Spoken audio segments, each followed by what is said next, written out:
Hey guys, tonight we slip into the shimmering candlelit world of ancient Rome. Not the war-scarred battlefield or the grand Senate halls, but somewhere far steamier, the bathhouse. You're wrapped in a thin woolen towel that's already sticking to your skin. The air smells of olive oil, sweat, and something a bit more fermented. The marble walls are slick with condensation, laughter echoes off the vaulted ceiling, and eyes linger a bit too long. You're not here just to get clean, nobody really is. You pass by a strainin bronze statue with water trickling from its mouth. Someone rubs you down with a strigil scraping away dirt and dead skin. It's intimate, weirdly sensual. You're not imagining things. In Roman bathhouses, boundaries are soft, bodies are bared, and privacy is mostly a myth. So before you get comfortable, take a moment to like the video and subscribe, but only if you genuinely enjoy what I do here. And hey, post your location and local time in the comments. I'd love to know where and when you're listening from. Now dim the lights, maybe turn on a fan for that soft background hum, and let's ease into tonight's journey together. You move through the aphrodisiacs, the changing room. It's busy. Everyone's either naked or very close to it. Robes drop. Jokes fly. Someone's clearly checking you out subtly, but not shyly. This isn't a private locker room. This is where elite senators, low-tier merchants, retired soldiers, and ambitious slaves all strip to the same level of status skin. The next room, the tepidarium, wraps around you like a damp hug. The warmth makes everyone just a little looser, a little softer. People lounge, recline, whisper in corners. A senator's wife leans in too close to a much younger masseur. Her husband is 2 pools away, busy with his own conversation, and likely his own temptations. You begin to notice this place isn't just about hygiene. It's Rome's closest thing to Tinder. Massage oils are passed around in tiny amphorae.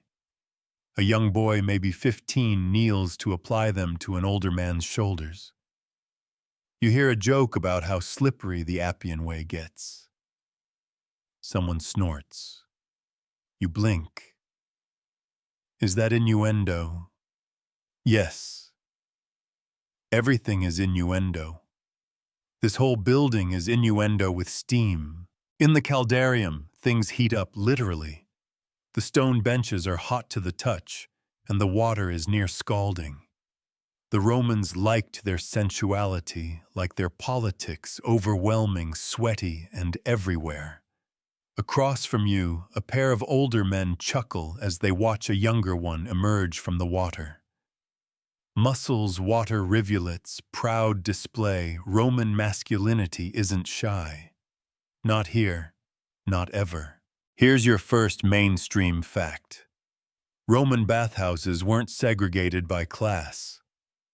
Rich or poor, you all came to sweat.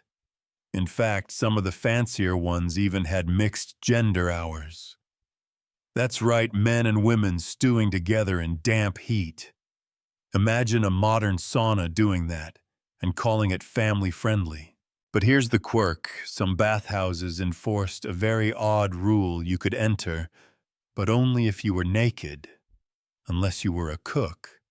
Chefs, for some reason, were considered so low status they had to stay clothed. Apparently being sweaty was fine, but being sweaty and culinary was a step too far. Historians still argue whether this was a universal norm or just the rule at a few notoriously prudish locations. One thing's for sure, Romans had strong feelings about who could get oiled up in public. You head toward the frigidarium, the cold pool. You brace for the shock cold, like betrayal. It snaps your mind back into focus. In this room, conversations drop in volume. The cold quiets people. It also hardens things metaphorically and otherwise. Your neighbor across the pool catches your eye and holds it just long enough to be read as an invitation, or a challenge, or both. A couple ducks behind a marble column giggling. Are they kissing? Probably. Are they doing more? Possibly. The line between public and private, sacred and profane, was always blurry in Rome. Remember, this is a city that built shrines to phallic gods in the middle of residential neighborhoods. You're not imagining the sensuality. It's cultural. Someone bumps into you and murmurs an apology. You exchange names. It's entirely possible you'll share more than that before the night's done. And no one will raise an eyebrow unless they weren't invited. In one corner, an old man tells a dirty story about a centurion and a very confused goat. Everyone laughs. It's inappropriate. It's gross. It's also weirdly charming. Romans didn't believe in polite censorship. If it made you laugh or blush, it stayed in. There's a sudden outburst. A young woman is scolding a man for groping her in the steam room. A few people look uncomfortable. Some look away. And that's the darker truth bubbling under this warm, wet surface. Consent wasn't guaranteed, especially not for women, especially not for slaves. The bathhouse could be liberating or violating, depending entirely on who you were and who you were with. You towel off. The linen scratches pleasantly against your skin. Outside, the sun is dipping low. Your body hums with heat and oil. You leave the bathhouse changed, not just clean, but charged. There's a reason everyone comes here, and it's not just for hygiene. It's for power, for pleasure, for possibility. And as you walk down the cobblestone path past a cart selling wine mixed with honey, you realize you're already thinking about coming back tomorrow. You wake the next morning with the tang of last night's wine still on your tongue, and just a trace of oil under your fingernails. The sun slants across your room, high and hot already, and the street below is alive with voices, cartwheels, and the scent of fresh bread baking. Today, you're wearing your toga, and let's just say it's more of a statement piece than a comfort item. Roman fashion isn't subtle. It's about signaling who you are, where you belong, and what sort of evening you might be hoping for. That crisp, toga-wrapped look. It's screaming, I'm available for political debate, flirtation, or possibly both. But here's the thing, you don't just wear a toga. You perform a toga. Every fold is deliberate, and every stain tells a story. That wine blotch on the hem, probably from a symposium you definitely weren't invited to. As you step into the street, your eyes flick to a woman across the forum. She's adjusting her stola, the female equivalent of the toga, long layered, and meant to suggest modesty. But then again, modesty here is more of a suggestion than a rule. She catches your glance and looks away, but a little too slowly. There it is. The cue. The game begins. In Rome, sex wasn't just something you did behind closed doors. It was part of the way you lived, walked, dressed, and socialized. Courting rituals were woven into everyday interaction. A dropped hairpin, a shared fig, a hand lingering on the rim of a cup. You didn't swipe right, you smiled, said something clever about Ovid, and hoped they didn't belong to someone with a knife collection. Mainstream fact time. Roman society considered the afternoon, the time after bathing, before dinner, the prime window for romantic or sexual activity. Why? Because by evening you were stuffed with food and sluggish from wine. And in the morning, while you were still recovering. Afternoon, you were clean, oiled, alert, and just bored enough. But courting wasn't always about poetry.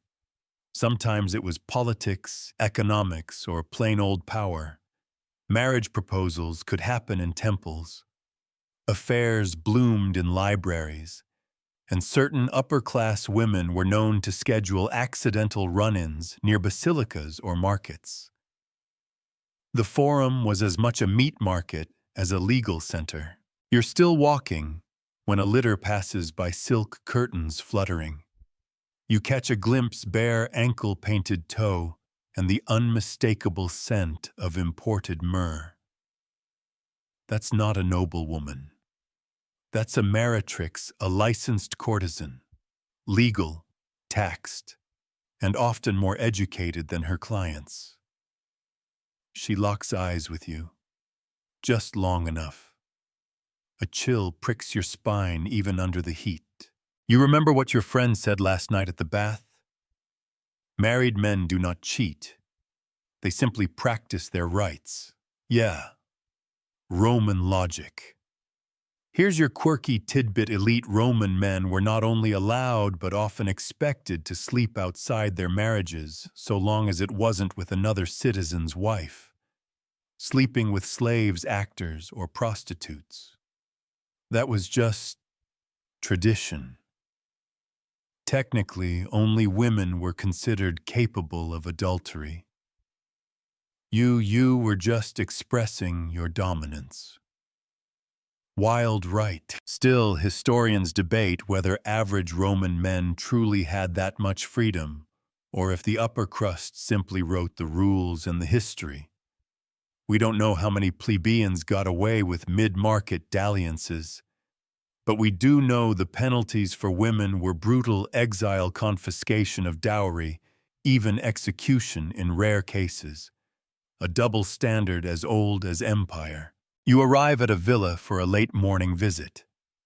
There's wine, music, fruit piled into bronze bowls. A poet is reading something scandalous in the corner, and you're pretty sure the statue in the atrium has been intentionally chipped to look more well-endowed. You make eye contact with someone across the garden, bolder this time. You're in a flirtatious rhythm now. Compliments are currency. Eye contact is foreplay, and suddenly, conversation turns to timing. When is the best time for intimacy? You hear a few laughs, some knowing nods. One older man, eyes twinkling, leans in to say, "Always before dinner, never after lentils." He's not wrong. Roman cuisine, while tasty, wasn't exactly aphrodisiacal. Beans, garlic, and heavy wine were more likely to inspire indigestion than desire. Hence the Roman preference for early evening rendezvous. Quick, quiet, and with enough time to clean up before the cena or formal dinner. As shadows lengthen, you join a group in a shaded courtyard. They're playing a drinking game involving dice compliments and apparently a fair bit of kissing. Someone dares you to recite a line from Catullus. You oblige, badly. But your audience applauds anyway. One person whispers something to you that would make a statue blush. You pretend not to hear it. You absolutely heard it. You sip wine that's been cut with honey and seawater. It shouldn't taste good. It doesn't. But your tongue is numb and your mind is lighter than it should be. You feel someone's hand brush yours on the amphora handle. They don't apologize. You don't pull away. The moment lingers like smoke, and that's how Roman desire works. Not just in bedrooms, but in glances. Not always consummated, but always present. A dance of hints, codes, silences. It's in the way you reach for a fig, the way you pause before speaking, the space you allow between your arm and someone else's. As night falls, you realize something. There are no locks on most Roman bedroom doors. Privacy is a loose idea. A curtain. A soft cough before entering. You close your eyes and listen to the sounds of the city shifting into night. Somewhere close, two lovers are whispering. Somewhere further, a slave is weeping. Desire is everywhere. But so are power, risk, and rules. And tomorrow you'll learn what happens when those lines blur even more dangerously. Morning comes with a chorus of carts on cobblestone and the braying of some very opinionated goats. You stretch, wince slightly, maybe from the stone bench you fell asleep on, or maybe from last night's wine logic decisions, and step into your sandals. Today you've been invited to a domus, a well-to-do Roman's home. And this one, it's loaded with marble mosaics and more family secrets than a Greek tragedy. As you walk through the atrium, cool water trickles in the impluvium, a shallow pool designed to catch rain, but also perfect for eavesdropping reflections. The walls are covered with painted gods and proud ancestors, all pretending not to judge what's going on in the bedrooms nearby. But trust me, they've seen things. Your host greets you, a portly man in his 50s, proud of his rank, his lineage, and let's be honest, his ability to buy silence. His wife stands beside him, draped in expensive fabric and polite distance. They do not kiss, not even on the cheek. That's not the Roman way. Marriages here are legal contracts often signed when the bride was barely old enough to hold a stylus. Let's talk about that, shall we? In Rome, marriage was less about love and more about politics, property, and producing heirs. That's your mainstream fact of the day. You didn't marry for butterflies. You married to merge land, gain influence, or cement peace between families who probably hated each other. The average age of marriage for girls, around 12 to 14. Boys, a bit later, maybe 17 to 20, once they could legally inherit and vote. Romantic, huh? But within these rigid structures, people found loopholes. Enter the concubina, a concubine. Not a wife, not a prostitute, but something intriguingly in between. Think emotional support mistress with semi-official status. A Roman man could have a concubine as long as she wasn't married, and as long as the relationship didn't insult his wife's status too obviously. You pass a room where a young woman lounges on a couch, absently playing with a pet monkey. Yes, that was a thing. Exotic pets were a Roman flex, but it's not the monkey that catches your attention. It's the gold anklet on her bare foot. That's not jewelry, it's a symbol. She's a concubine, possibly the master's favorite. Possibly the reason the lady of the house hasn't smiled since Saturnalia. She catches your gaze, doesn't look away. You feel it again, that open secret tension woven into the air like smoke. And then, like a dagger under a toga, here's your quirky tidbit. Roman law allowed husbands to legally execute their wives for adultery, but not the other way around. Even if he flaunted his affairs like fashion accessories. That imbalance completely normal in Roman thinking. Fidelity was expected from wives, not from husbands. If a woman even appeared too friendly with a man, whispers could ruin her. Or worse. Historians still argue whether these rules were enforced strictly or used more as weapons in domestic power plays. Surviving letters suggest some couples had arrangements, quiet tolerances, and shared secrets. Others didn't fare so well. Poisonings, divorces, exiles. All were common tools in a marital toolbox that rarely included couples therapy. Back in the domus, you wander past the triclinium, the dining room, and peek into the servants' quarters. It's there that the real heartbreak sits. Young boys and girls, slaves taken from conquered lands, quietly preparing fruit and oil, their eyes trained not to meet yours unless told. These aren't just laborers. For many, they're forced companions. Rome had no concept of consent as we understand it. Enslaved individuals, especially the young and attractive, were often used sexually by their owners. No choice, no protection, no voice. It's the part of Roman daily life that never makes it into the marble statues or romantic reenactments. But you see it here. You feel it. And it sits uneasily on your skin. One older woman, a nutrix or wet nurse, passes by carrying a toddler. She's likely raised the family's children, possibly breastfed them. She knows everything and says nothing. Upstairs, you hear a whispered argument. The master and his wife. Something about inheritance. About that woman and those children. It's not just soap opera drama. This could shift family fortunes.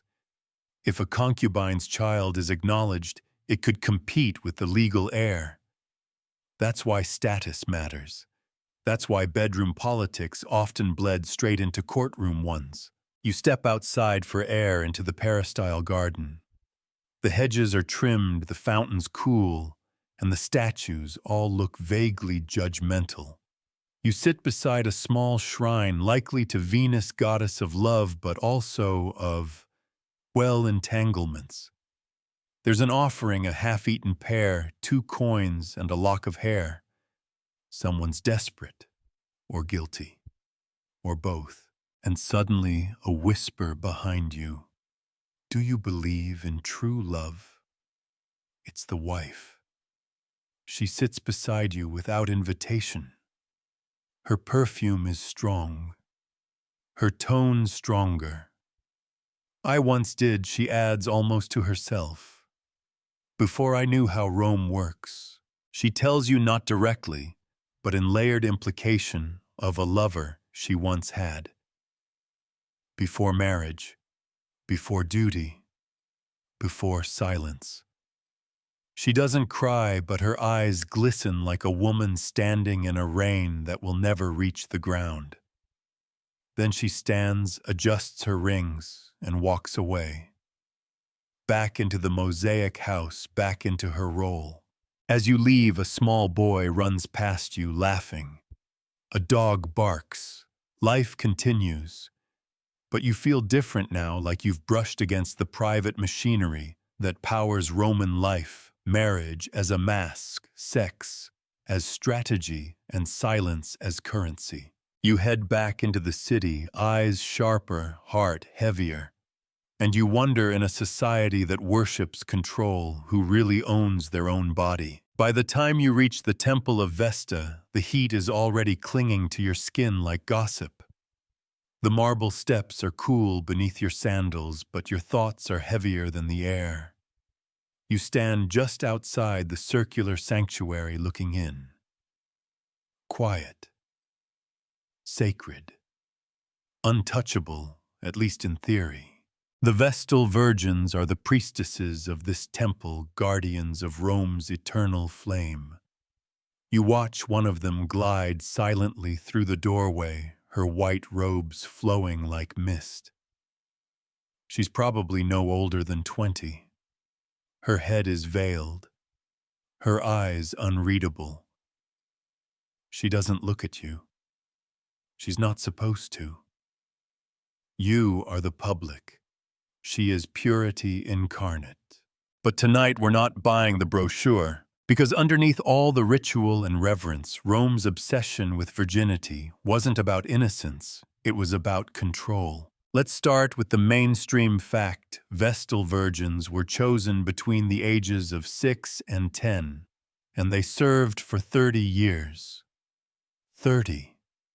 During that time, they were forbidden from marrying, having children, or most famously, having sex, at all, ever, or else. And or else meant being buried alive. You heard that right. If a Vestal was found guilty of breaking her vow of chastity, even just suspected, she'd be dressed in funeral white, marched to a specially dug pit just outside the city walls, given a loaf of bread and a lamp, and lowered down into darkness. Then they'd cover the pit. Done. No trial, no forgiveness. Just dirt. Historians still argue whether this punishment was truly carried out or more of a theatrical deterrent. There are at least 10 recorded cases of Vestals being punished this way, but the sources are foggy, equal parts fear and legend. Still, the symbolism of being buried alive, cut off from both the gods and the city, was pure Roman brutality wrapped in ceremonial flair. You walk past a stone relief showing a Vestal tending the flame.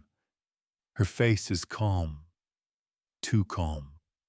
Behind that serenity is a life of pressure. If she let the flame die, Rome believed its fate would darken too. One mistake, one flicker too low, and boom, the empire has a bad harvest and blames you personally. No pressure, though. As you move deeper into the city past temples and taverns, you start to notice a pattern. Chastity isn't prized for what it is, but for what it signifies. Control. Purity. The unblemished woman was a symbol of the unblemished city. Her body wasn't her own, it belonged to the state, the gods, and her male relatives. And yet Romans were nothing if not contradictory. Here's your quirky tidbit. Vestals were also given unprecedented legal freedom. They could own property, make wills, ride in litters usually reserved for nobles. They had front-row seats at gladiator games. In some ways, they were the only Roman women granted real independence, so long as they remained absolutely, irrevocably untouched. Now that's a trap, isn't it? Be free, but only by being inaccessible. You remember a rumor, a whispered legend told late at night in a bathhouse about a Vestal who had a secret lover. A gladiator, of course. Always a gladiator. The story went that they met in the shadows of the Colosseum beneath the roar of the crowd. She snuck him bread wrapped in silk. He brought her peacock feathers and crude poetry. It ended in tears, or exile, or both. Was it true? Probably not. But it was possible, and in Rome possibility was scandal enough. As you wander towards the Forum Boarium, the old cattle market, your feet carry you past statues of Lucretia, the woman whose rape and suicide supposedly sparked the fall of Rome's monarchy. Her tale is carved into history like a scar, violated, silenced, sainted. She became the ultimate symbol of Roman virtue, not because she lived, but because she died rather than live with dishonor. You sit on a broken column letting that sink in. In this world, a woman's sexuality is both weapon and weakness. If you're too modest, you're suspicious. If you're too bold, you're dangerous. If you're accused rightly or wrongly, you're doomed either way. A young girl runs past you, chasing a hoop, laughing. You wonder what path awaits her. Betrothed at 12, a child at 14, a political pawn at 20, or worse, never chosen, never free. Suddenly a procession appears down the road, music, incense, silk. You squint. It's a confariatio wedding, one of the most formal Roman marriage rites. The bride is veiled in deep saffron, her hair braided in a ritual style mimicking the Vestals. Her face is stiff, not sad, not happy, just locked in place. She's about to go from daughter to wife, traded like property, but with flowers. The ceremony includes the symbolic sharing of a farium, a spelt cake. It looks dry, very dry. You resist the urge to joke about how symbolic that is. At the edge of the crowd, a group of men nudge each other, making comments just out of earshot. They're not admiring her dress. They're rating her body. Loud enough to be funny. Quiet enough to be harmless. Nothing's changed in 2,000 years. You close your eyes and imagine what the bride's first night will be like. No real choice. No experience. Just expectation, ceremony, and the looming pressure to conceive. Fast. Sons preferably. Failure means shame. And shame spreads fast in Roman houses. That night, as you return to your small rented room, you pass the temple of Vesta one more time. The flame still flickers, a soft, eternal light. But now you see it differently. Not just as a symbol of Rome's endurance, but as a cage for the women forced to keep it burning. You lie down, the sounds of the city humming outside. Someone is laughing. Someone is crying. Someone is whispering a prayer to Venus for love or luck or liberation. And as you drift towards sleep, one thought lingers in a world so obsessed with controlling women's bodies. How many of them ever felt their own desire? You wake to the scent of incense and a faint trail of ash curling up from your neighbor's brazier. The morning is quieter than usual, and for good reason. Today is the Lupercalia, a day of fertility, wild rites, and very, very questionable decisions. You step out into the street and immediately notice the shift. People are wearing lighter tunics. Eyes are bolder. Even the city's dogs seem frisky. The normal Roman discipline, order, dignity routine has given way to a festival that feels like a dare. Somewhere in the Palatine caves, priests are already preparing strips of sacrificial goat hide. Because nothing says romance like being whipped by a blood-stained thong. Yes, really. Here's your mainstream fact. Lupercalia was an ancient fertility ritual celebrated every February. It involved the sacrifice of goats and dogs, followed by young men called luperci, running naked through the streets, gently slapping women with strips of goatskin to increase their chances of conception. Women lined up for it, voluntarily.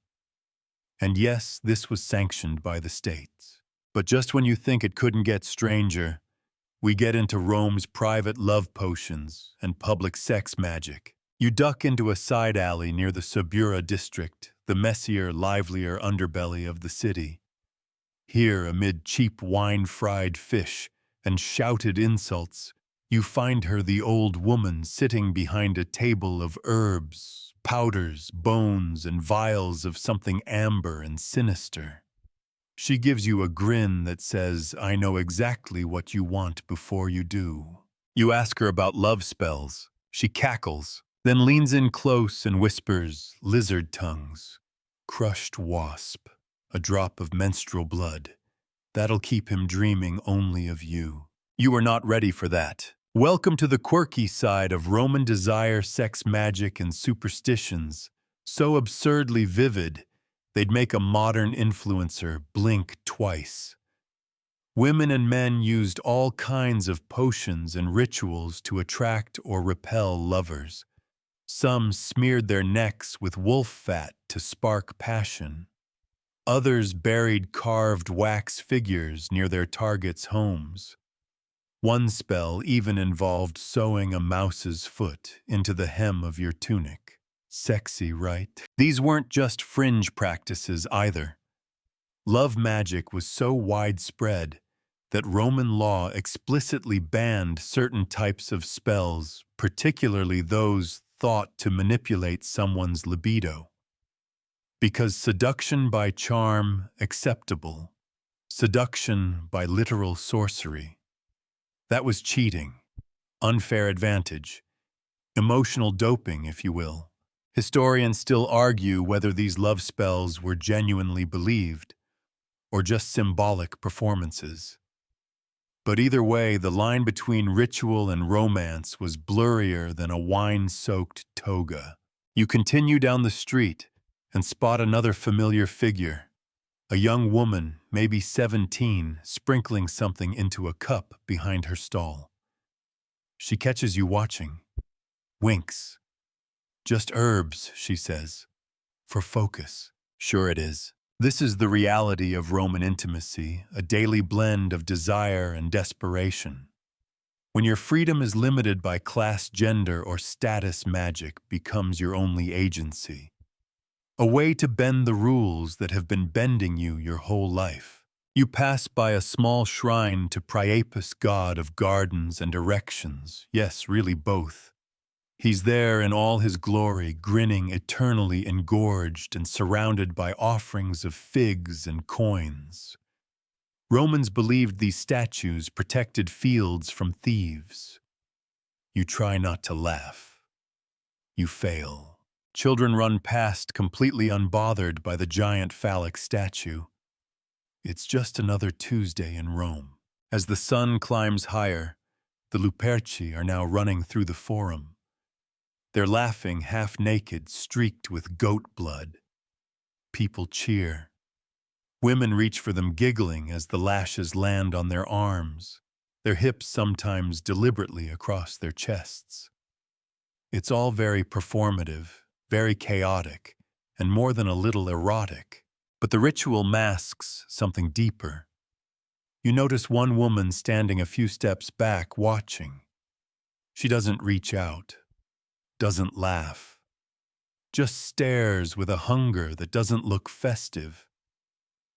You wonder, is she thinking of a lost child, a failed marriage, a lover who never returned from war? Desire in Rome wasn't always about pleasure. Sometimes it was about longing, about absence, about trying to fill a space that nothing, not potions, not rituals, not blood-soaked celebrations, could really fix. Later, in a cramped tavern filled with spilled wine and cheap cheese, a poet stands on a stool to recite verses about love. They start funny, something about a girl who burned his scrolls and his tunic in one fit of rage but turn mournful. He talks about sleeping beside someone who no longer touches him, about casting spells not to win someone but to forget them. Everyone goes quiet. A coin clinks into his cup, then laughter bubbles back up, too loud, too fast.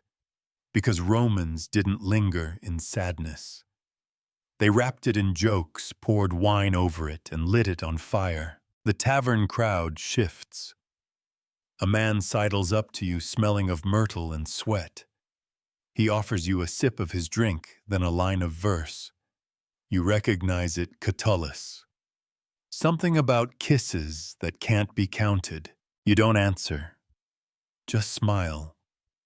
Maybe tonight. Maybe not. The night is still young and there's something electric in the air, part goat, blood part charm, powder, part hope. You make your way back to your quarters, the street lamps flickering in clay bowls. A black cat crosses your path. In Rome, that's lucky, or cursed, or both. Depends who you ask. You light a single candle before lying down. Its glow dances on the wall, echoing the flickers of the eternal flame from the temple of Vesta. Another ritual. Another symbol.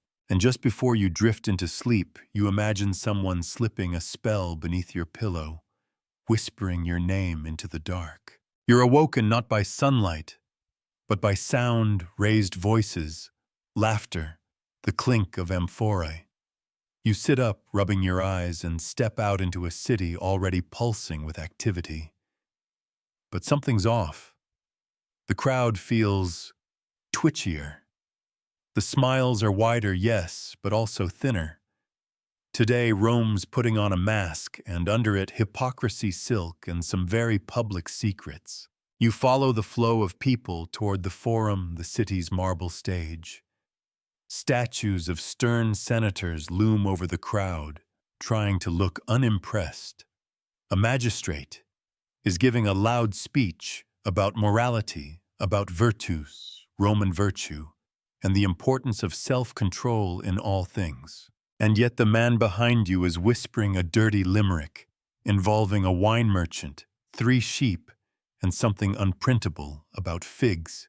Welcome to Rome's greatest contradiction, a society obsessed with morality that simultaneously wrote erotica on bathroom walls. Your mainstream fact today: the Roman Empire had laws specifically regulating sexual behavior.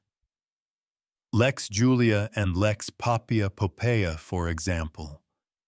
These laws punished adultery, encouraged marriage and childbearing, and even rewarded parents of 3 or more children with tax breaks and political advantages. Augustus, Rome's first emperor, spearheaded these morality reforms in a dramatic attempt to clean up the city's reputation. But here's the cosmic joke: Augustus himself was rumored to have a fondness for late-night escapades with actresses and dancers. Not just rumors, either his own daughter Julia was famously exiled for her string of affairs. That's Rome in a nutshell. The rules apply, but mostly to other people. You drift through the crowd, ducking into a shaded portico, where a cluster of elites lounge on carved benches. They're discussing philosophy law and the finer points of discreet misbehavior. One woman, older and adorned in pearls, raises a glass and declares, "I obey every law I can't get around." That's your quirky tidbit. Some Romans openly bragged about exploiting legal loopholes in morality laws. Take this one: the law forbade a man from marrying a prostitute, actress, or adulteress, but didn't forbid sleeping with them. So many men simply kept them as mistresses for decades without ever marrying. Problem solved. Loophole closed. Toga still pristine. Historians still argue whether these laws were truly effective or more of a public relations move. Did Rome actually become more virtuous under Augustus, or did it just become sneakier? You walk through a narrow alley near the Subura again, the part of town where rules go to sweat. The walls here are telling. Graffiti covers every reachable surface, and we're not talking poetry. Some are jokes.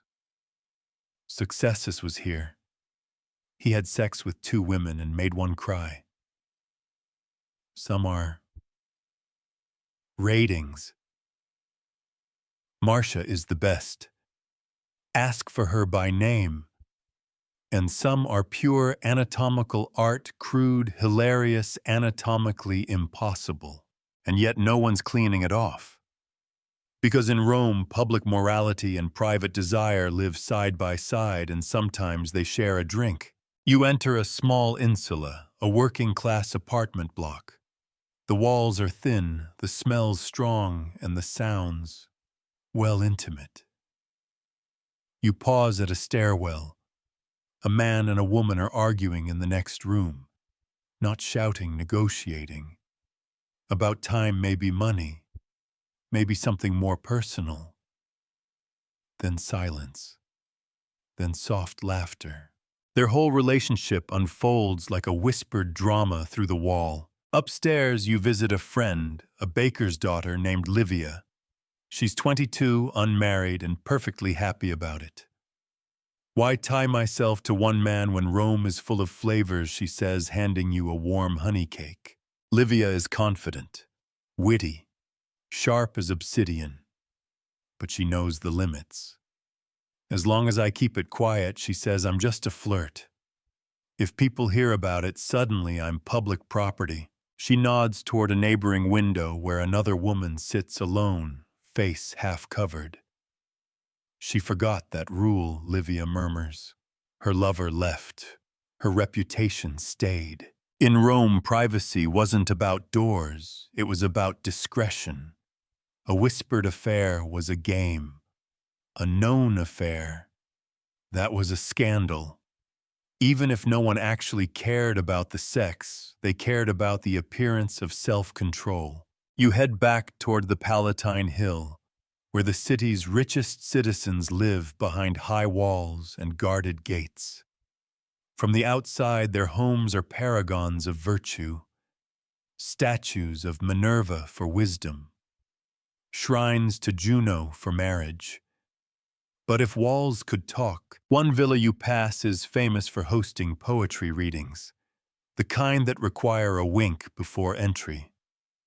Another is said to house a private theater with very exclusive performers. And that senator, the one who condemned immoral dress last week, his party last month included dancers from Syria, at least one goat and 0 togas. It's all about masks. Romans loved them on stage, in the streets, and in bed. You remember something a philosopher said over dinner once: modesty is the virtue of the visible. It stuck with you.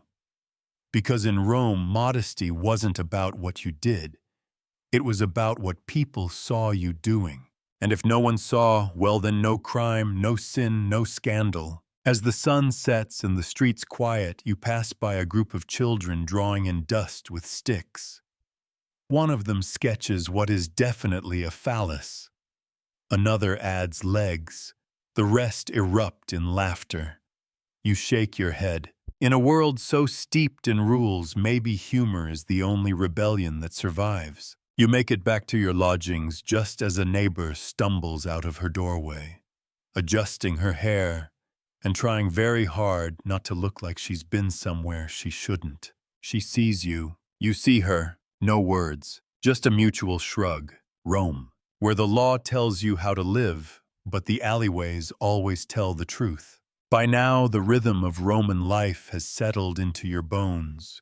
The early shuffle of sandals, the scent of baked bread curling from clay ovens, the warm, constant hum of a city that never really sleeps.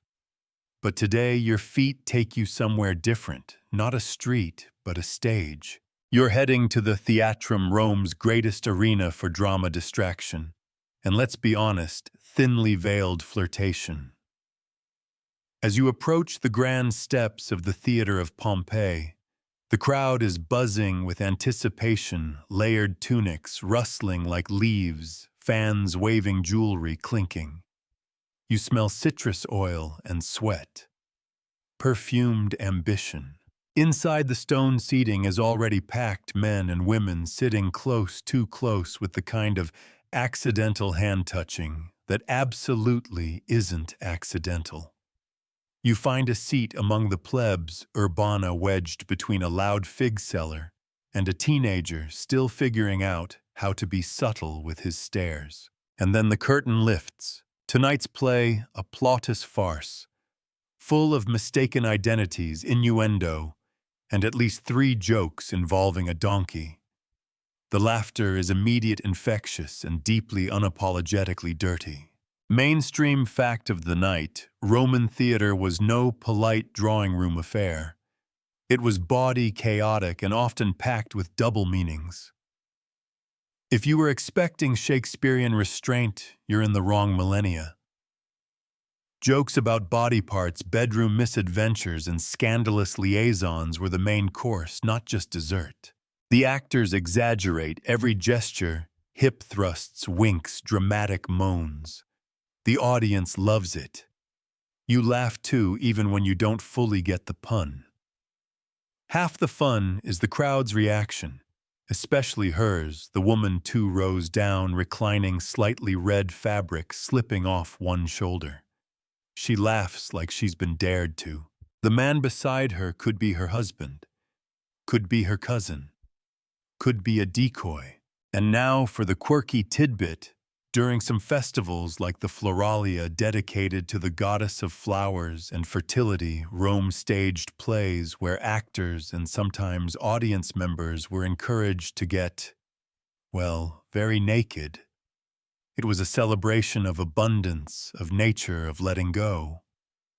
And yes, prostitutes were known to perform on stage as part of the ritual. Art, religion, or the world's most chaotic talent show, historians still debate that one. You're jolted from your thoughts as the play reaches its climax. The clever slave reveals that he's secretly the long-lost noble son. The courtesan turns out to be a virgin, of course, and someone gets hit with a sandal. Curtain, applause, flowers thrown, but the real performance is just beginning. Because in the chaos of leaving eyes meet hands, brush and deals are struck. Quiet ones. Quick ones. There's a reason couples loved the theater. It provided the perfect mix of crowd cover and dark corners. You spot a pair slipping behind a pillar. Her scarf is gone. His tunic's crooked. A small child nearby shouts, "Mama." That lady dropped her clothes.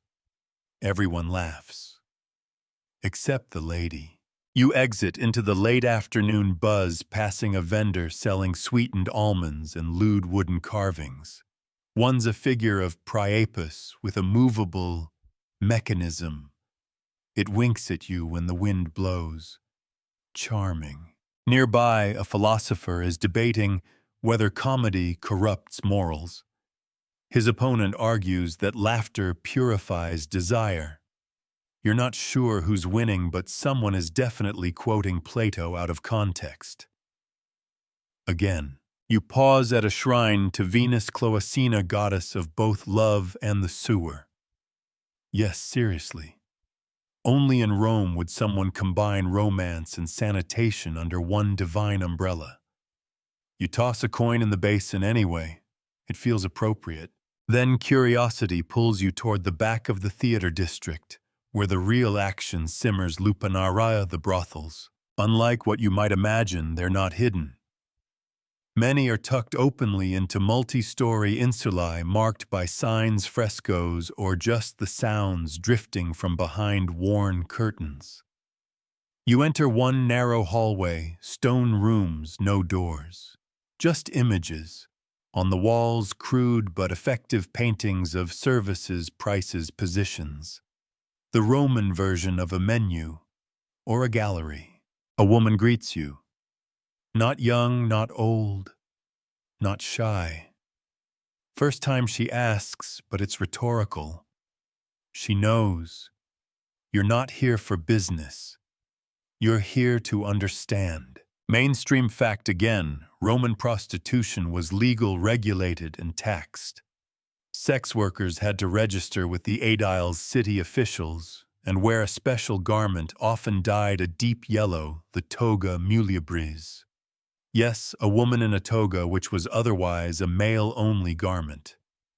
It was a visual marker available but not respected. And here's your strange detail. Many brothels were also places of worship. Tiny shrines to Venus, to Mercury, even to obscure fertility spirits, because in Rome pleasure and piety were never far apart. One stone carving shows a phallus with wings mid-flight. They called it the fascinum. It was both a symbol of male power and a charm to ward off the evil eye. Not exactly subtle. Historians still argue over the exact status of sex workers. Some were enslaved with no choice. Others worked for themselves, using their earnings to buy property or freedom. Some even became famous, named in poems or kept by senators as muses. The lines were always blurred. Rome loved its categories but broke them constantly. You step out of the brothel with more questions than answers. The street is brighter now, the wine shops opening their shutters. You pass a pair of Scorte independent sex workers laughing over a shared melon. One whistles at you. You raise an eyebrow. She grins. "Come back when you're bolder," she says. Noted. As you walk away, you realize the city is its own kind of stage. Every gesture, every glance, a scene. Every costume, a statement.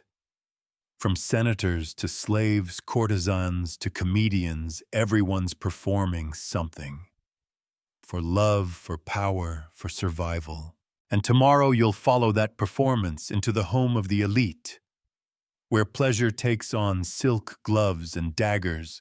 But tonight you rest. Not because the city slows, Rome never does, but because even an audience needs a moment to breathe between acts. The morning air carries a sharper bite as you ascend the Aventine Hill.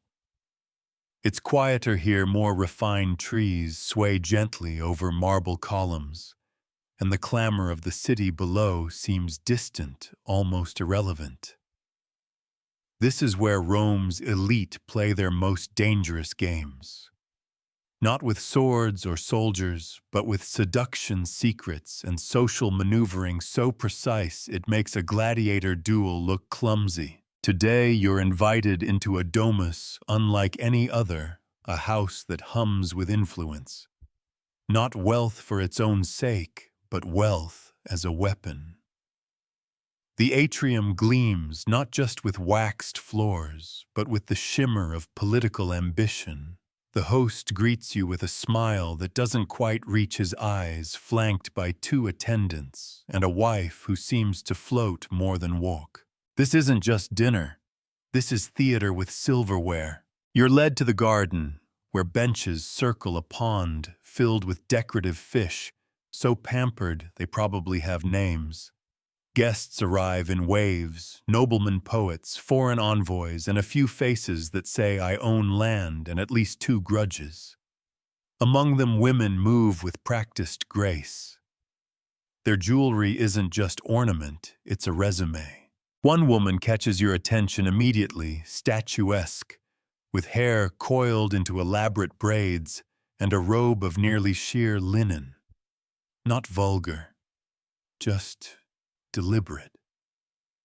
She's the wife of a senator, they say, or the lover of his rival, possibly both. Mainstream fact time among the Roman elite marriage was often a career strategy. Love was optional, but power, that was everything. Wives weren't expected to be passive, they were expected to manage. The household, the guests, the rumors. You take a seat as slaves bring trays of olives, dates, and fish so fresh it still twitches. Conversations swirl about politics, scandal, a recent poet's exile for saying the wrong thing about the wrong person's wife. Everyone smiles as they speak. Everyone listens too closely. Across from you, the senator's wife meets your eyes. Then she lowers her gaze exactly as protocol demands, but the corner of her mouth quirks upward. Just enough. There it is again, that Roman code, all flicker and flash. You can almost hear her say, "You may think I'm his, but let me show you otherwise." Here's your quirky tidbit among the upper-class extramarital affairs. Were common, but they had to be discreet. Appearances were everything. An elite woman could engage in affairs if she was clever about it, used intermediaries, and made sure her lover never ever left evidence. Love notes were written in code, sometimes hidden in hollowed-out fruit or stitched into tunics. Historians still argue about how much power elite women really had. Some say they were mere decorations, others point to letters and wills showing them managing estates, hosting salons, even manipulating elections through well-placed relationships. The truth, as always, depends on who was holding the stylus when history got written. You watch as a young man excuses himself from the table. A moment later, the senator's wife follows calmly, casually, like she just remembered something in the atrium. You're not the only one who notices. A few eyes narrow, but no one says a word. Instead, your host raises a toast to virtue and those who pretend it best. The table laughs. Later, as dusk spills across the garden and oil lamps flicker to life, the conversation turns more intimate. You hear someone say, "My wife and I sleep in separate wings. It's more peaceful that way." Another adds, "Mine prefers her flute teacher to me. She plays beautifully now." Everyone chuckles not because it's funny, but because pretending not to care is its own kind of armor. And then comes a whisper softer than the breeze. Did you hear about Calpurnia pregnant again? Husband's been away in Egypt for 2 years. No gasps, just a few raised brows, a shift in posture, a shared glance. This is the real Roman dinner theater. Not the food, not the wine, but the slow ritual unspooling of secrets measured in tone and innuendo. Every pause is an accusation, every sip a denial. You wander inside as the servants begin clearing plates. The triclinium is rich with color murals of gods and lovers, nymphs and satyrs, all mid-embrace or mid-chase. No accident. Roman decor didn't whisper. It sang. In one corner, a sculpture of Leda and the Swan stands in polished marble. You're not sure whether to admire it or avoid eye contact. The symbolism is clear and uncomfortably relevant. A servant offers you honeyed wine. You take it. You need it. Upstairs, you hear the soft click of sandals and then a laugh. A door creaks. A curtain shifts. Everything up here happens between rooms, between breaths, behind eyes. The wife who disappeared earlier returns, cheeks flushed, eyes bright. She slips back into the group without a ripple. Her husband pours her a drink, smiles warmly. Did he know? Almost certainly. Does he care only if someone else finds out? Rome, you realize, doesn't punish sin. It punishes spectacle. As the gathering winds down, your host offers final pleasantries. The senator's wife brushes past you one more time. Her perfume lingers jasmine and something sharper. Her hand just grazes yours as she passes. Not by accident.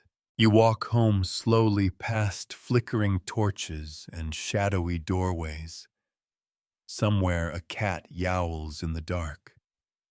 Somewhere else a slave whispers a name he's not allowed to love. In a city of masks and mirrors, who really knows who belongs to whom? Maybe that's the point. The sun slants differently today, longer shadows, cooler air.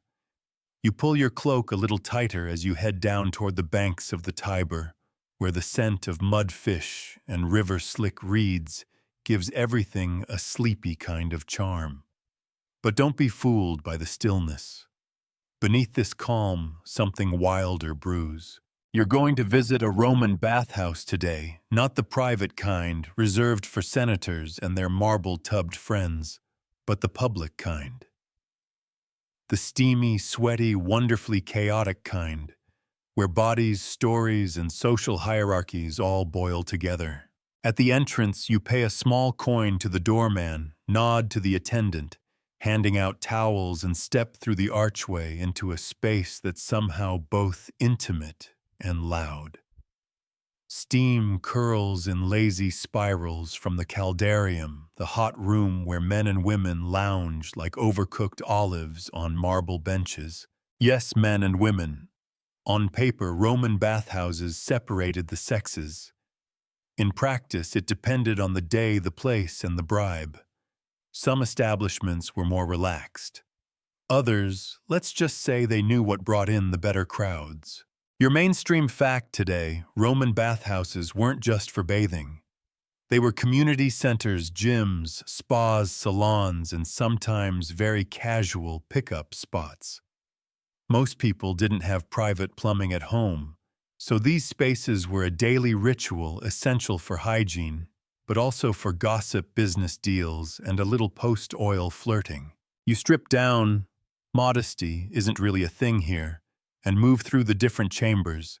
Tepidarium for warm water, caldarium for heat, and frigidarium for a bracing slap of cold that makes your soul briefly leave your body.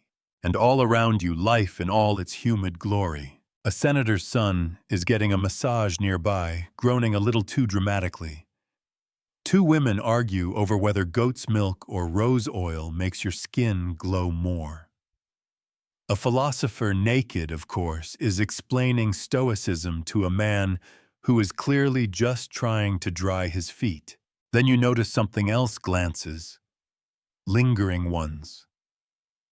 There's a rhythm to them, brief, indirect, polite, but charged. In a world with so many rules, the bathhouse is a rare zone of freedom, or at least illusion. Here's your quirky tidbit. Some Roman bathhouses included private rooms, tiny side chambers called cubicula, where massage wasn't always just massage.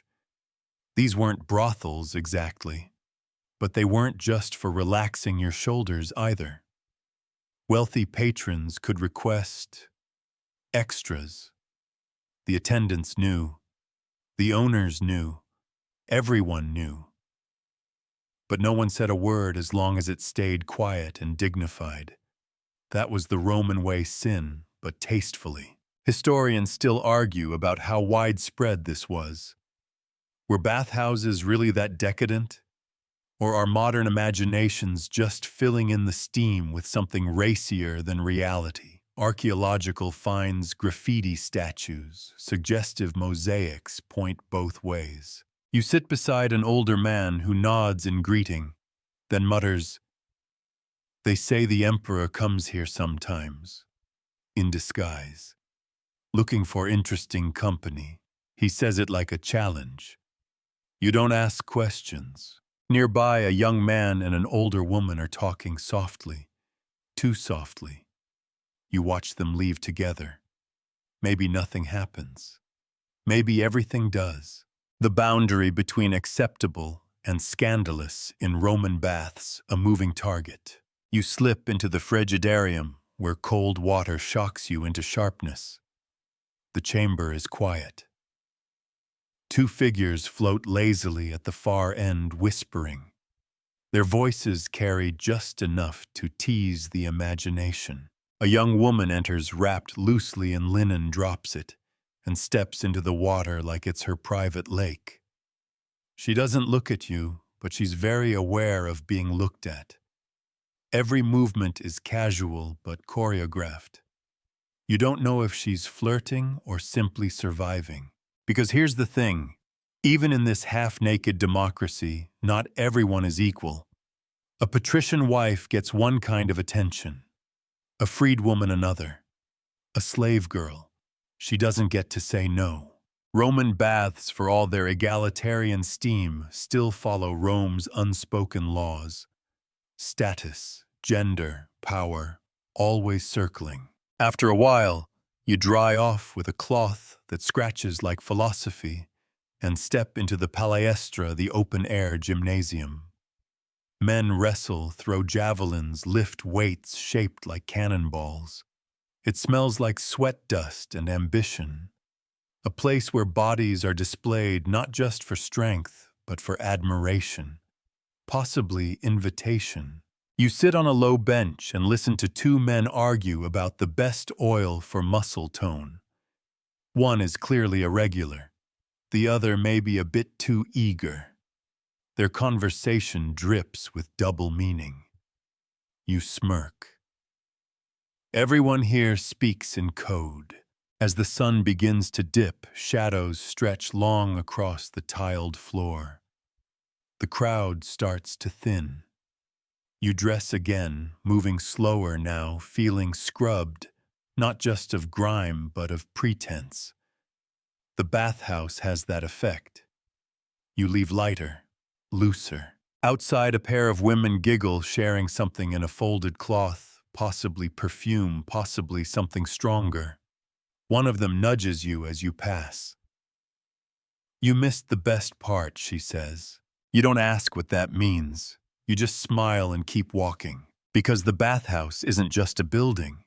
It's a mirror. It shows you what Rome is when it thinks no one's watching. You climb the hill toward your rented room, the scent of oil still clinging faintly to your skin. Below you, Rome glows golden in the falling light, temples catching fire with dusk, villas humming streets, murmuring secrets in stone. And you realize the city never hides. It just changes costumes. You wake to drums, not war drums, no. These beat lower, slower. a pulse beneath your ribs, something ancient, almost primal. Today is not about logic or law or even gossip. Today is for the gods, or rather, goddesses. You're heading toward the temple of Magna Mater, the Great Mother, Cybele. Her cult arrived from Phrygia centuries ago, dragged in with promises of protection and fertility, and immediately made Rome uncomfortable, understandably so. Nothing Roman about her rites, not the music, not the rituals, and definitely not the ecstatic, howling priests who serve her. As you approach the Palatine slope, you hear them. The galley, self-castrated priests wearing bright robes, clashing cymbals and shrieking songs in languages that haven't been spoken outside temple walls for centuries. They whirl like tornadoes, blood and sweat, flying eyes, rolling back in something that's definitely not just performance. Mainstream fact. The cult of Magna Mater was one of Rome's foreign religions, exotic, respected, but also heavily regulated. Her worship included frenzied processions, drumming, dancing, and sometimes ritual self-flagellation. The galley, her eunuch priests were often feared and mocked, but also held sacred roles. They lived outside Rome's traditional gender norms, defying everything the Republic stood for. You inch closer, careful not to draw attention. These rituals aren't staged for tourists. They're full-body experiences, ecstatic possession, divine surrender, all spilling into public view. One priest pours milk and honey over a statue of the goddess, while another, eyes wide and glistening, chants in a guttural rhythm that makes your teeth feel loose. A woman beside you murmurs a prayer, then slips off a bracelet and throws it into the offering basin. You recognize her, one of the market wives. Respectable, stern. Today she's weeping.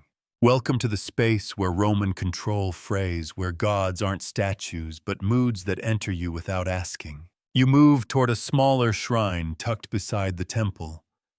It belongs to Isis Egyptian, mysterious and wildly popular among women slaves, and anyone left cold by Jupiter's distant thunder. Here you find painted murals of Nile scenes, crocodiles, lotuses, women dancing with sistrums. The priestesses here aren't loud. They're focused, gentle. The opposite of Cybele's chaos, but no less intense. You're offered water from the Nile, symbolic of course, but the way it's poured into your hands feels sacred. You wash your face, your eyes. For a moment, the street noise vanishes. Here's your quirky tidbit. The cult of Isis included initiation ceremonies that were kept strictly secret. We still don't know exactly what happened inside those rites. Some sources describe fasting, symbolic death and rebirth, and vivid dreams sent by the goddess herself. Others, Roman critics, accused her followers of wild orgies and manipulative sorcery. Typical. Historians still argue over which version is closer to the truth. Was Isis worship a path to empowerment? A spiritual rebellion? Or just another way to feel special in a city that rarely noticed you? You follow a line of worshippers heading toward the riverbank. It's nearing dusk now, and the rituals are shifting from the temples to the earth itself. The wind picks up, sending ripples across the Tiber.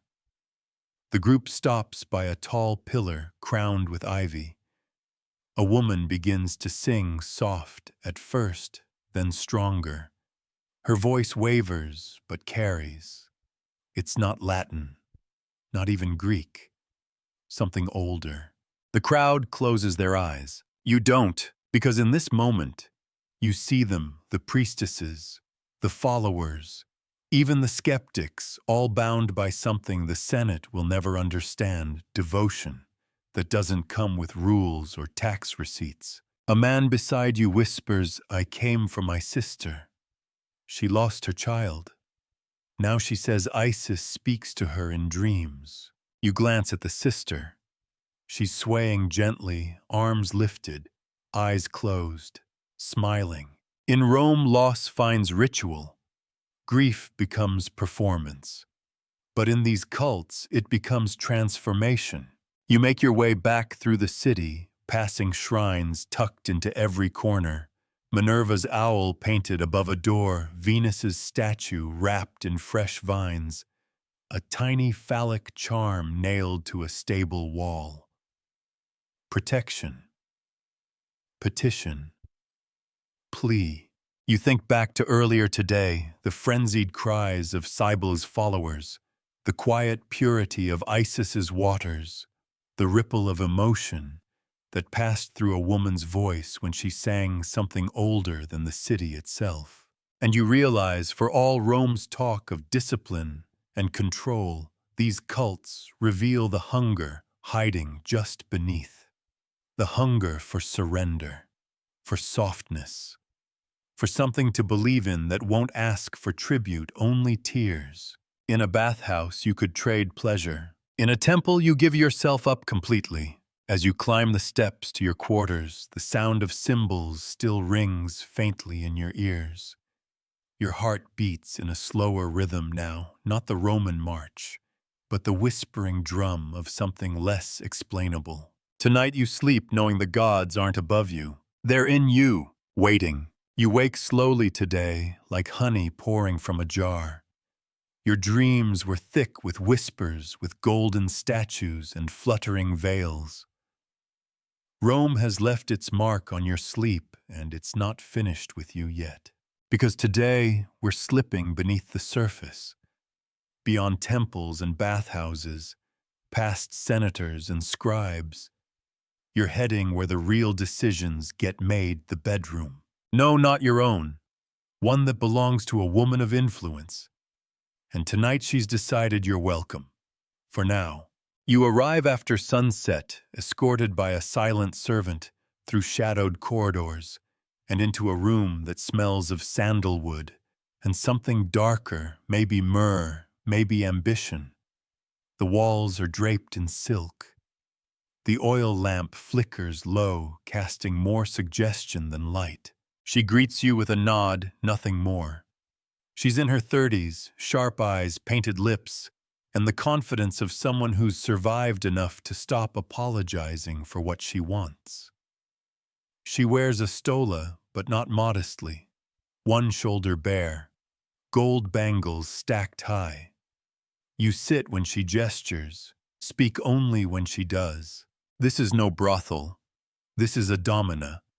And you're not just a visitor, you're a prop in a larger strategy. Mainstream fact elite. Roman women, especially widows and matriarchs, could wield enormous power from within the home. They managed estates, raised emperors, and shaped policy through pillow talk. Not officially, of course, women couldn't vote or hold office. But unofficially, they were the silent architects of Rome's future, especially when the right man was in their bed. She pours wine for you carefully, letting a single drop spill down her finger. You don't comment. That's part of the game.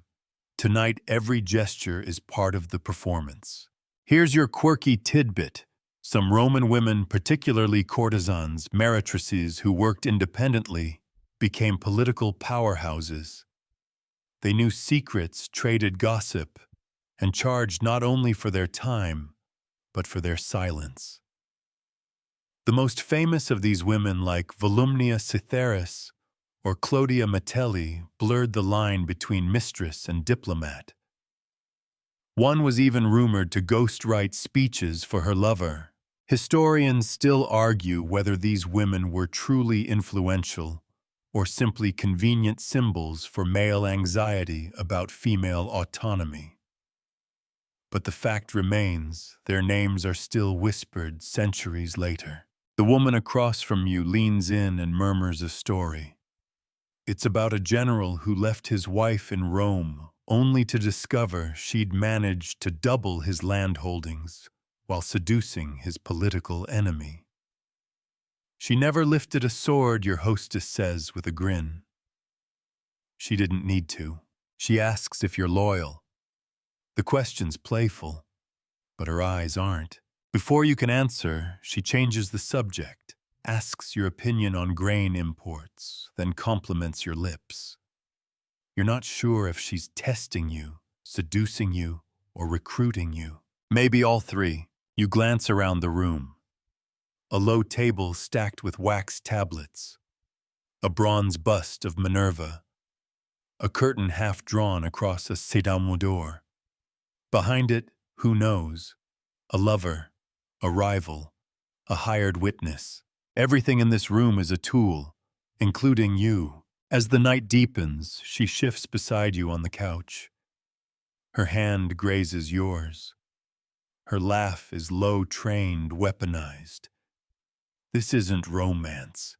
This is calculus with better lighting. But it's also something else, something realer than you expected.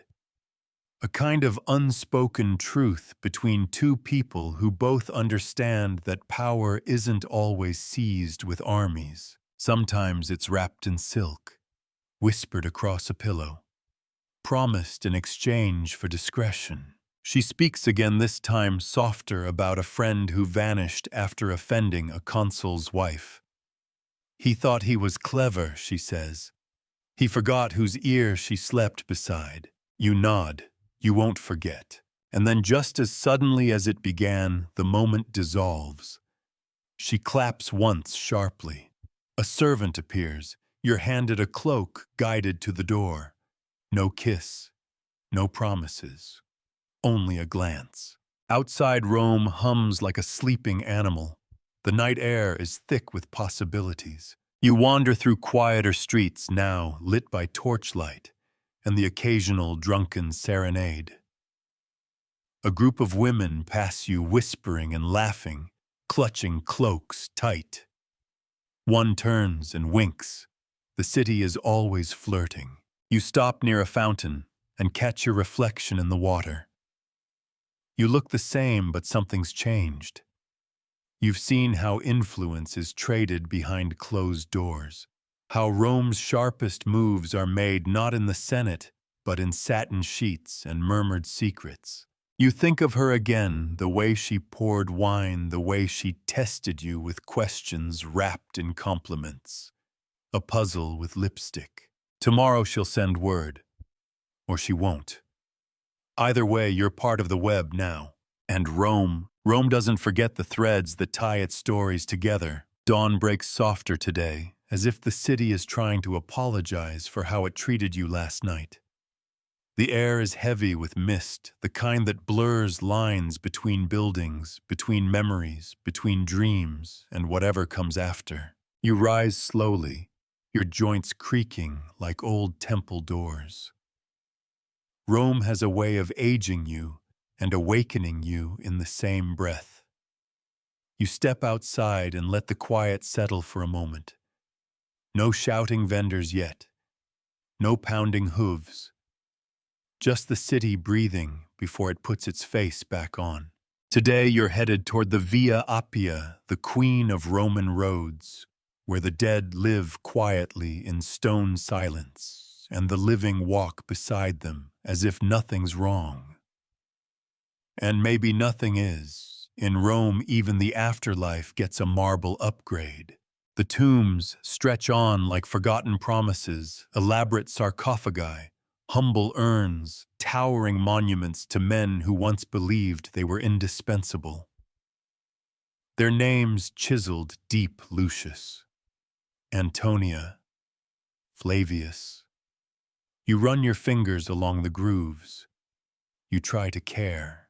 Then you spot a smaller grave, half sunk, the inscription worn thin, to Felicia who loved laughter and figs. You smile. That's Rome too. Mainstream fact. Romans were obsessed with legacy. The elite planned their funerals meticulously, commissioning busts, epigrams, and public processions. that could rival a military parade. Some even wrote their own eulogies in advance just in case their heirs weren't poetic enough. But here's the twist: for all their pomp, the Romans were deeply superstitious about death. They held nighttime festivals like Lemuria to appease restless spirits. They avoided cemeteries after dark. And if someone died in a house, the body had to be carried out feet first, lest their spirit linger. You pause beside a mausoleum and notice a figure sitting in the shade, a middle-aged man with a tablet and a bottle of wine. He offers you a drink and gestures to the tomb. "My wife," he says simply. She hated silence. So I talk to her. He pours another cup and tells you how they met. In a fish market, she slipped on an eel. He caught her, and they both laughed until they couldn't breathe. "I loved her from the moment she cursed me for laughing too hard," he says. "She was louder than 10 senators and sharper than all of them combined." You listen. Not because you have to, but because in Rome the dead are only forgotten if no one keeps talking. Your quirky tidbit wealthy Romans sometimes commissioned talking tombs. These were inscribed with cheeky messages written in the first person. One famously reads, "Stranger, don't hurry. Sit and hear my story." It goes on to describe the deceased's love life in embarrassing detail. Essentially, ancient Rome invented the flirty gravestone. Historians still argue whether these inscriptions were genuine reflections of personality or carefully curated public messages. Were they love letters from the grave, or just a final attempt at branding? You suspect it's a bit of both. You continue walking, passing a small shrine built into the side of a hill. It's dedicated to a woman named Claudia with a simple inscription. She kept a good house, walked modestly, and never gossiped. You raise an eyebrow. That's not a eulogy. That's damage control. But next to it, someone scratched a line in fresh charcoal. She also loved Gaius, and he never knew. Now that's Rome. You reach a garden where mourners gather quietly. A group of women sit in a circle weaving garlands. You overhear one say, "I miss her hands. They were always busy." Another murmurs, "She never wore shoes unless she had to." Said the earth told her stories. You wonder who they're remembering. Doesn't matter. They're all still here in whispers and petals and stories too soft for the Senate to hear. As you rest near a cypress tree, a child runs past, chasing a lizard. His mother hurries after him, calling his name Remus. You laugh quietly. Some names never go out of style, even if the myths attached to them are soaked in fratricide. You think back to the woman from last night, how carefully she played her hand. You wonder how she'll be remembered. Probably with a statue. Possibly with a scandal. Hopefully with the truth. Though in Rome those three rarely align. As the day warms, the road grows louder. Carts creak. Priests pass with incense. A group of soldiers sings a marching song with questionable lyrics. You pass a small tavern just outside the city gates. On the wall, someone's carved, "Drink like you'll die tomorrow. Love like you already did." Maybe that's the truest thing you've read all week. Rome doesn't believe in heaven or hell the way you might think. It believes in memory, in marble, in the echo of a name shouted through a marketplace decades after the voice is gone. And if you're lucky, someone still tells your story. Evening creeps over the rooftops like a cat in silk slippers, quiet, deliberate, and ready for mischief. Tonight, you're not visiting temples or tombs. You're heading into the one place where Rome truly removes its mask, the tavern. The Popina. Part kitchen, part speakeasy, part social blender where class status and morals get tossed into a wine jug and stirred until nobody remembers who's who. The place you find isn't much to look at. Low ceilings, smudged walls, a smoky hearth in the back that smells like burnt onions and questionable decisions. The front counter gleams with spilled wine and ambition. A goat tied to a post bleats once, then gives up. Inside, it's already loud. Laughter shouting, clinking cups. A couple is arguing over dice. A man with no teeth sings badly in Greek. A woman in a threadbare dress sits on a soldier's lap and feeds him olives like she's taming a lion. He purrs. You take a seat on a cracked stool near the wall. Someone shoves a cup of wine in your hand. You nod in thanks. No one asks who you are. In here, no one wants your name, just your stories and whether you can pay your tab. Mainstream fact popini were common throughout Rome, especially in poorer districts. Officially, they were just food and drink joints. Unofficially, they were also hubs for gambling, sex work, political scheming, and every shade of trouble Rome had to offer. The Senate frowned on them, but even senators showed up, with their cloaks pulled low. Behind the counter, a woman in her 50s runs the place with the precision of a general. Her name's Livia, not that Livia, but she carries herself like an empress. She's pouring drinks, breaking up a fight, and fixing someone's sandal with her foot all at once. Watch the dice players, she tells you. They cheat better when they're sober. You watch. She's right. Here's your quirky tidbit. Roman dice games like Alea or Tali weren't just for fun. They were intense affairs, sometimes banned during the day, except during Saturnalia. People carved their favorite throws into walls. One famous graffito from Pompeii reads, "I came, I played, I lost. Curse the gods. Rome in a nutshell." A boy about 12 dances past your table wearing a makeshift laurel crown made from lettuce. Someone throws him a coin. He bows dramatically, then trips over a dog. In the corner, a hooded man mutters something about poison in the patrician wells. He's either a revolutionary or just very drunk. Either way, no one listens. He'll be singing love songs in an hour. A pair of foreign sailors walk in their tunics, dyed a shade of blue too bold for Rome's comfort. They're greeted like old friends. One has a tattoo of Neptune on his forearm. The other carries a sack that smells strongly of pickled fish. No one flinches. You sip your wine. It's sweet, sour, and suspicious. You keep sipping. Across from you, a man named Gaius starts talking. You didn't ask him to, but he's already halfway through a story about his ex-wife, a runaway donkey, and a chicken that ruined his life.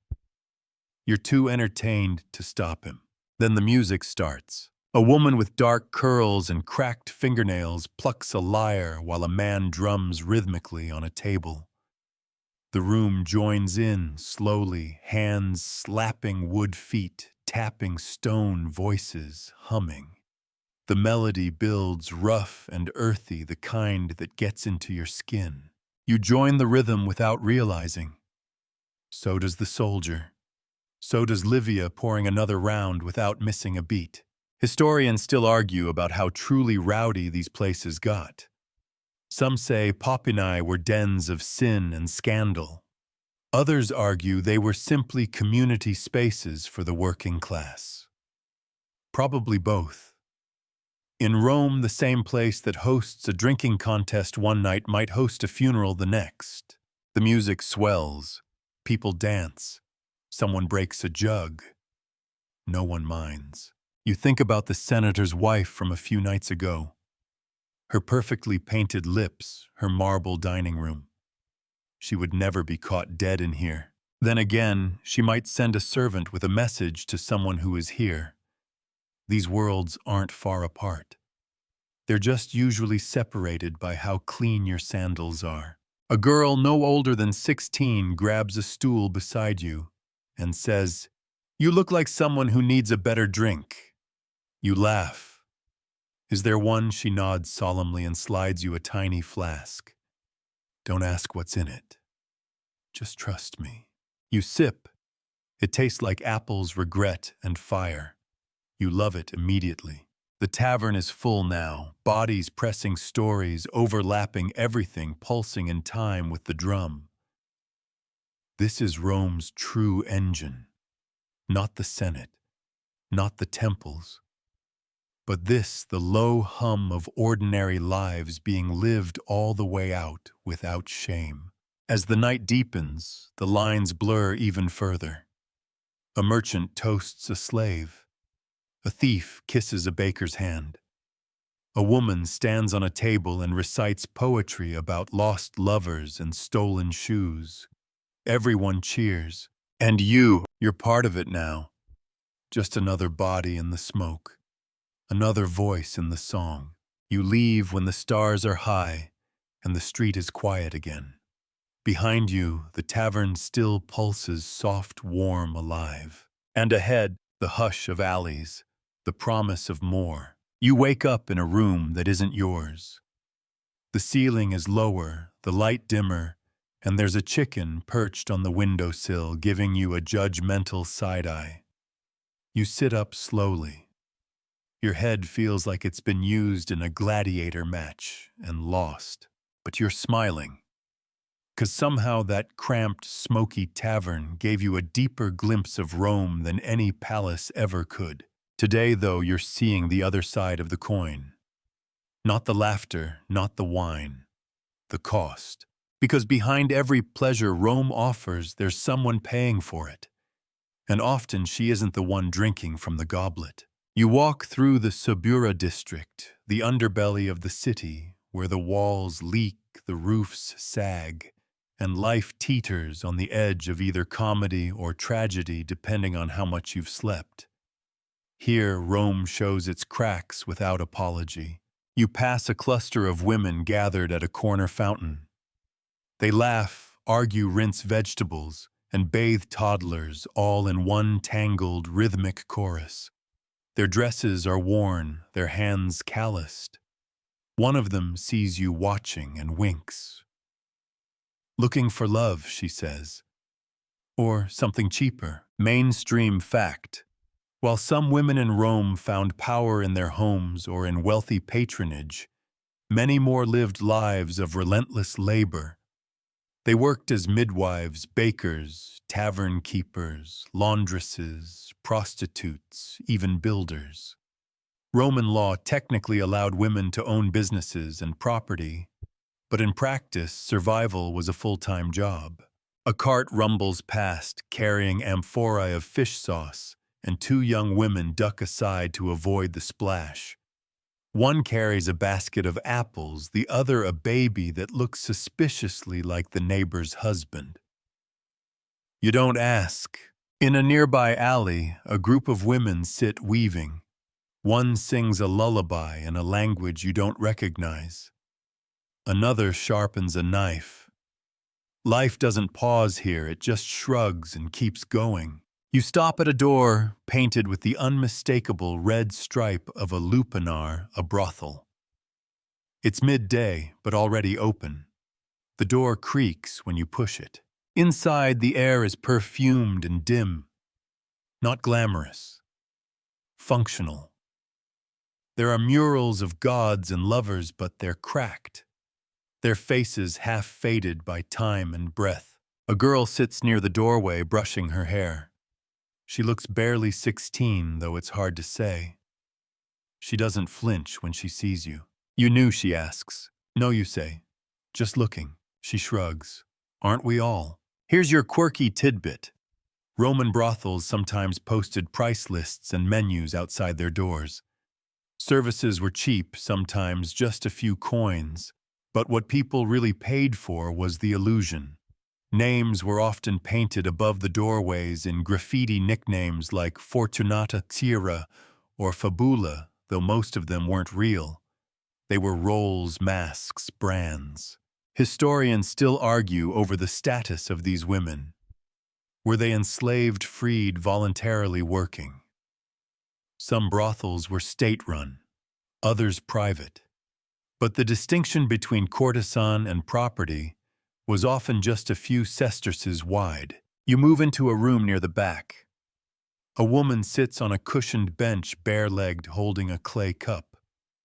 She watches you calmly, like she's seen 1,000 visitors and already knows what kind you are. She doesn't smile, but there's no fear in her eyes. Only fatigue, Sitchi says. You do. She asks nothing, just sips her wine. You notice a scar on her thigh, a bracelet on her ankle. The way she touches the cup like it's the only thing she owns that won't disappear by morning. Then almost casually she says, "My name's Julia. It used to be something else. Doesn't matter now." You ask how long she's worked here. She shrugs. Long enough to know when someone's not here for what they say. You admit you're just passing through. She snorts, "Everyone is." Later you step outside into the harshness of full sunlight. It slices the shadows like a blade. You squint. Rome in daylight never lies. The city is dirt and gold wrought, and glory all pressed into one living thing. You walk toward the market, where a group of children chase a dog with one ear. A woman scolds them, then slips you a date from her basket with a wink. Life here is rough, but never joyless. Because the truth is even at its hardest, the city still pulses with a kind of stubborn light. A laughter that won't die. A defiance stronger than concrete. And the women who live here, they're tougher than the stone under your sandals. The final rays of sun stretch long over the rooftops, painting everything in molten copper. Rome glows not with purity, but with heat, history, and a kind of shameless permanence. You've seen its splendor. You've waded through its dirt. You've followed silk and sweat, prayers and politics, love and labor, all through the winding streets of a city that pretends to be ruled by emperors, but is really driven by desire. And now, as night folds over the skyline like a velvet curtain, you find yourself near the edge of the Caligula hill. Not quite elite, not quite slum, just Rome stripped of performance. You enter a domus this time, modest, lived-in real. No gold trim, no echoing atrium.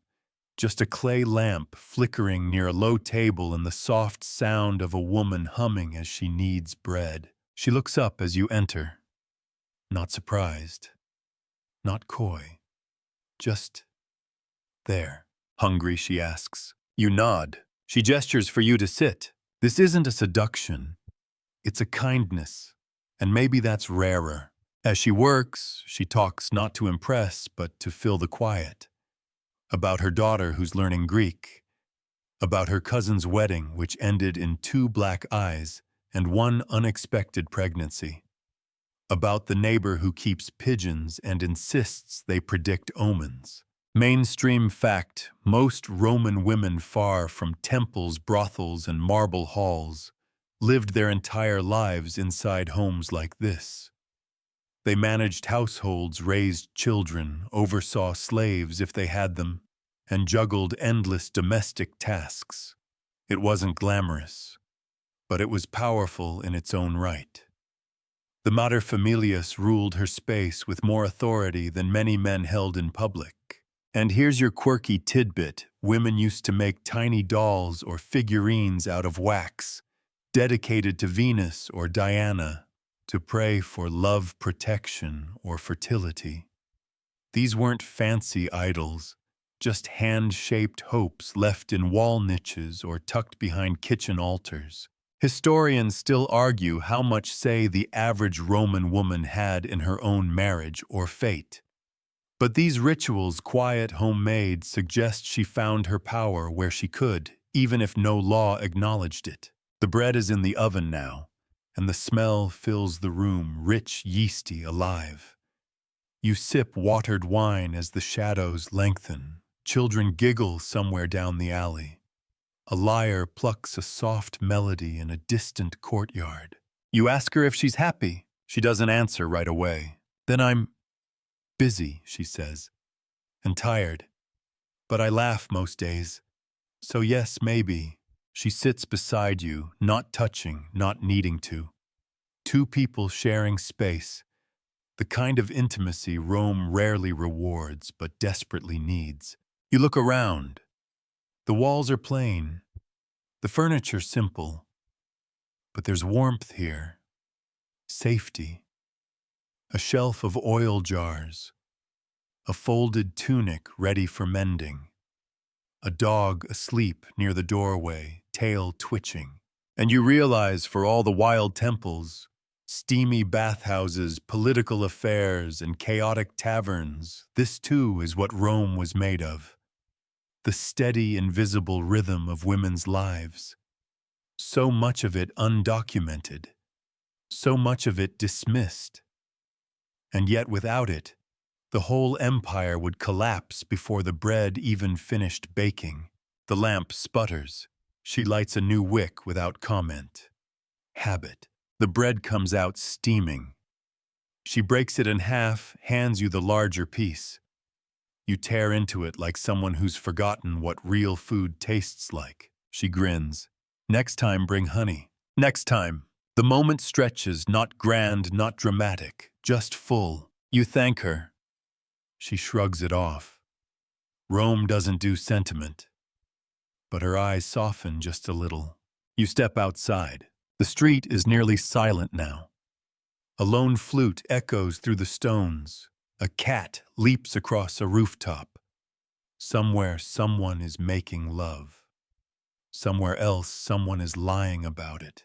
You walk slowly, the bread warm in your hands, your thoughts louder than your footsteps. Rome is not one thing, it never was. It's the sweat of a soldier, the whisper of a priestess, the smirk of a tavern girl, the sigh of a senator's wife, the laugh of a woman baking bread in a house no history book will mention. It is contradiction, contradiction, contradiction. And you, visitor, voyeur, sleepwalker through time, you've seen more of it than most emperors ever dared. Sleep now. The gods are watching, but for once they're smiling. Word count 1091. Wind down 300 words. The streets of ancient Rome are quiet now. The firelight from the baker's oven flickers low. The last echoes of laughter from the popina have faded into the dust. Even the cats, ever patrolling sentinels of alleyways and balconies, curl silently beneath tiled roofs. Somewhere someone is writing on a wax tablet by lamplight. Somewhere else a woman turns in her sleep, dreaming of wheat fields and the sea. And you rest now with the weight of 1,000 stories behind your eyes. The steam of the bathhouse still clings to your skin. The perfume of temple incense lingers in your nose. The honey-warm voice of the senator's wife echoes in your memory, not just what she said, but what she didn't.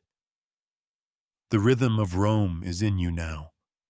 Not just the heartbeat of the empire, but the quieter, steadier pulse that lived in every woman who ever survived it. Let your breath slow. Let the lamplight fade. You've wandered far through shadow and marble, through laughter, and whispered names, through truths never recorded, but always lived. Let the last images settle gently in your mind. A veil caught in the wind. A child's sandal left on a stone step. A lover's smirk from behind a painted fan. These are your souvenirs. Not coins, not relics, moments. The kind that vanish when you wake but never really leave. Now rest your head. And if you dream, let it be of Rome, warm and humming, tender and terrible, eternally alive in the hush between heartbeats. Good night. End of script. Sweet dreams.